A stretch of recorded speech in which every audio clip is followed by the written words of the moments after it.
Okay, folks, October is ADHD Awareness Month, right? And it's a condition that not only affects children, but adults too. So Dr. Cindy Singh is here. She's the director of adult ADHD program at the Cleveland Clinic. And you got to take me to school on ADHD. What is ADHD? I absolutely will. ADHD is an under-recognized condition, especially amongst adults in the United States. It's a neurodevelopmental disease. It's a disease of the nervous system that affects attention, distractibility, impulsivity, and can affect people at home, on the job, in their relationships. So this is something that we talk about more often in children than adults? It's been more recognized in children, often because the symptoms show up in school, especially the hyperactive and impulsive symptoms, and that's what we think about when we think about ADHD. But really, attentiveness is the bigger problem. Mm-hmm. And in adults, frequently we miss it because the main symptom is our problems with attention. Yeah, so in determining somebody has this or recognizes this in somebody who is older, how does that happen? Is it an accident you figure it out, or? Sometimes. Frequently, though, so it is a neurodevelopmental disorder, so it starts in childhood. But sometimes it's not recognized because people compensate for the symptoms until they're older.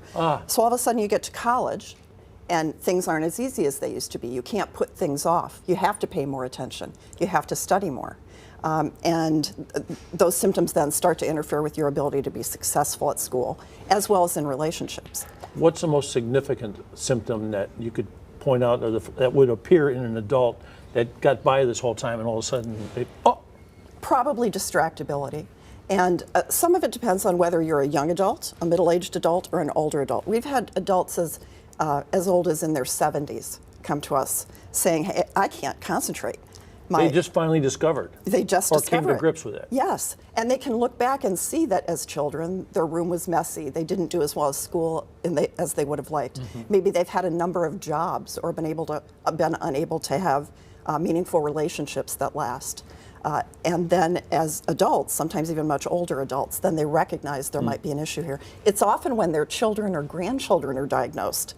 And they say, I've got a lot of those symptoms. You're like Maybe your Uncle I should Charlie. see someone. Exactly. Yeah. Yes. Is there some way to marshal or control or help people maybe be more relaxed or more comfortable? Yes, absolutely. And that's one of the wonderful things about ADHD, and one of the misconceptions is that once diagnosed, it's highly treatable. The medications are effective and don't have that many side effects. They're very safe.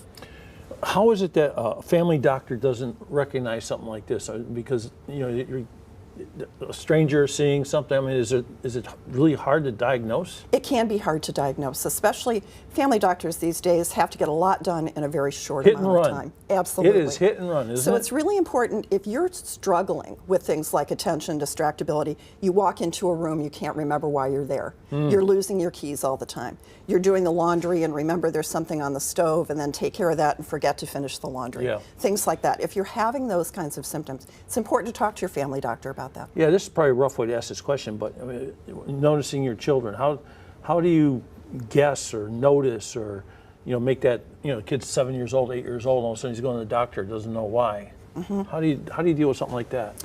Well, with children, there are usually issues at school or in their friendships. So their kids are motivated to make differences because they know things are a little bit different. Yep. They know that they're smart but not doing well in school. They know that they're having difficulty keeping friends. They know they're impulsive. Right. And they don't know why. People are often relieved to find out there's a label for it and something to be done for it. I know we only have a couple seconds left, but how do you say, like, well, maybe I do, and who do you see and what do you do if you're an adult like me? If you're an adult like you and you're struggling with any of those symptoms, attention, distractibility, focus, impulsivity, those kinds of things, talk to your family doctor. The family doctor. So it starts at the family doctor. That's where to start, yes. Great. Well, thank you very much. You're welcome. Boy, you learn something every day on this show, and that's what's so good about it for me.